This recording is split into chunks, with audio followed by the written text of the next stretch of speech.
जी ma'am बताएं, अभी बहुत ज़्यादा गर्मी का प्रकोप है तो लोग किस तरह से इससे बचाव करें, क्या खान पान रखें? नमस्कार, मैं डॉक्टर प्रीति गुप्ता, आयुर्वेद आचार्य। हम सभी जानते हैं कि आदान काल चल रहा है, जो कि जनवरी से लेकर जून तक चलता है, और लास्ट का महीने में उष्णता थोड़ी या गर्मी ज़्यादा बढ़ जाती है। तो अभी तो जैसे कि हम देख रहे हैं, गर्मी बहुत ज़्यादा तेज हो रखी है और नौ तपा चल रहा है। आज 4th डे है गर्मी का, नौ तपे का। तो इस समय बेहद ज़रूरी है कि हम इस तेज गर्मी और उष्णता से अपने आप को कैसे बचा सकते हैं।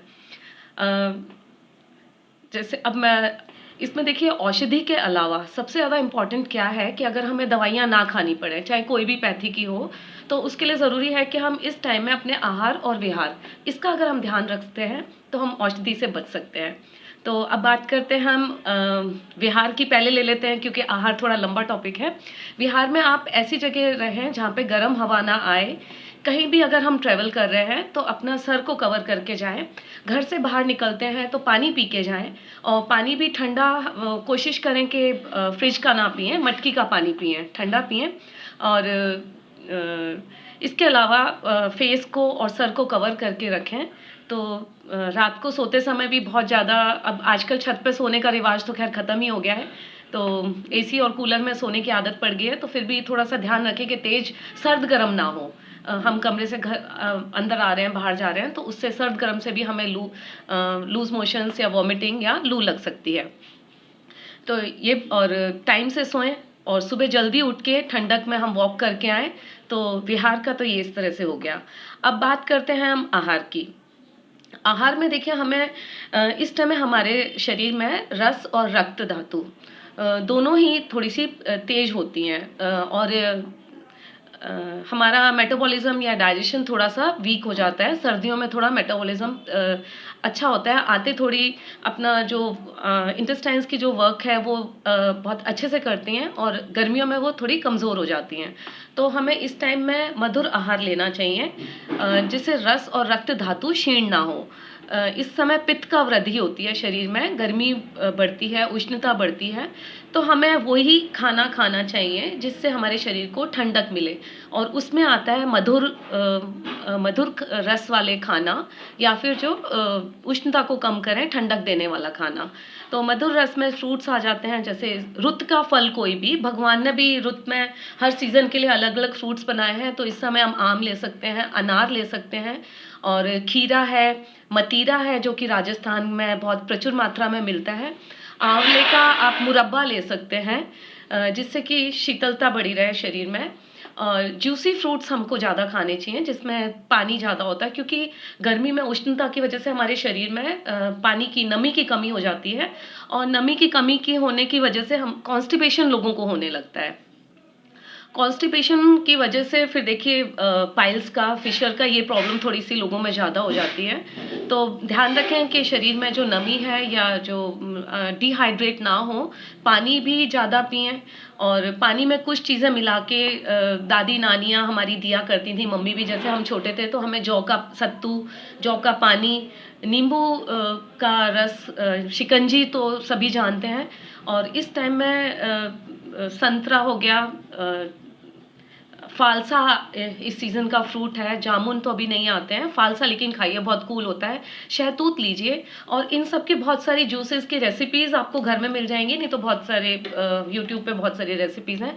मैं आपको मेन मेन चीज़ें बता रही हूँ। आप उसका जूस है, उसको रॉ खाइए, कच्चा खाइए, चाहे उसका जूस बना के खाइए, किसी भी रूप में आप उसको सेवन करिए, जिसके आपका शरीर में पानी की कमी ना हो, नमी की कमी ना हो। इसके अलावा हम सब्जियों की बात करते हैं तो खीरा खूब खाइए, खीरा सैलड के रूप में खाइए, या उसको जूस बना के उसको लीजिए। इसके अलावा फिर आता है आलू, आप खा सकते हैं, छोटे आलू जो आते हैं, बड़े नहीं, छोटे छोटे आलू छिलके समेत आप उसको पका के खाइए, पर उसका बहुत स्पाइसी मत बनाइए, बहुत तेल में, मसाले में नहीं। बिहार का एक रेसिपी है जो मैंने देखा था और मुझे पसंद भी है, चोखा आलू कहते हैं उसको। तो वो वाला, वो रेसिपी में ना तो वो उसको तलते हैं, ना उसको बहुत ज़्यादा सेक भूनते हैं, लेकिन वो बहुत फ़ायदेमंद होती है। तो वो चीज़ आप बना के आलू को उस रूप में ले सकते हैं, छोटे वाले आलू को। इसके अलावा छाछ आप ज़्यादा पीजिए। छाछ में आप बहुत सारी रेसिपीज़ बना सकते हैं, जैसे उसमें प्याज काट के डाल लीजिए, आप उसमें खीरा कद्दूकस करके डाल लीजिए, आप उसमें लौकी को बॉईल करके उस लौकी को दही में छाछ में डाल के लीजिए, भुना जीरा, पुदीना, सेंधव नमक, आप ये सब डाल के आप लीजिए। इसके अलावा मीठी लस्सी भी ले सकते हैं, जैसे मैंने आपको बताया कि मधुर रस थोड़ा कम हो जाता है शरीर के अंदर, तो वीकनेस आने लगती है। तो उसके लिए हम मीठी लस्सी भी पी सकते हैं, हम ठंडाई बना के भी पी सकते हैं। और अपने राजस्थान में तो बेला का शरबत, गुलाब का शरबत और ये बहुत सारे शरबत हैं, तो वो सब आप थोड़ा थोड़ा नियमित मात्रा में अगर आप अच्छे लाइक बैलेंस डोज में लेंगे तो वो नुकसान नहीं करेगा। डायबिटिक लोग थोड़ा सा ध्यान रखें, मधु चीनी ज़्यादा ना खाएं, उनके लिए तो फिर कोई ऑप्शन नहीं है। लेकिन अगर वो कैलोरीज को बैलेंस करके चलते हैं तो वो आम भी खा सकते हैं, पपीता भी खा सकते हैं, फालसा भी, शहतूत भी, मतलब। लेकिन ध्यान रखें कि उस दिन वो चावल, आलू या मीठा ना खाएं, और रोटी की मात्रा, क्योंकि गेहूं में भी थोड़ी सी कैलोरीज होती है, तो वो थोड़ी सी मात्रा कम करें। अब बात करते हैं हम दालों की। दाल में हम छिलके वाली दाल ज़्यादा मूंग की दाल खा सकते हैं, अरहर की दाल भी खा सकते हैं, लेकिन अरहर थोड़ा ड्राई होता है, उस उष्ण लाइक ड्राई होती है वो, तो उसके अंदर घी ज़रूर डालें।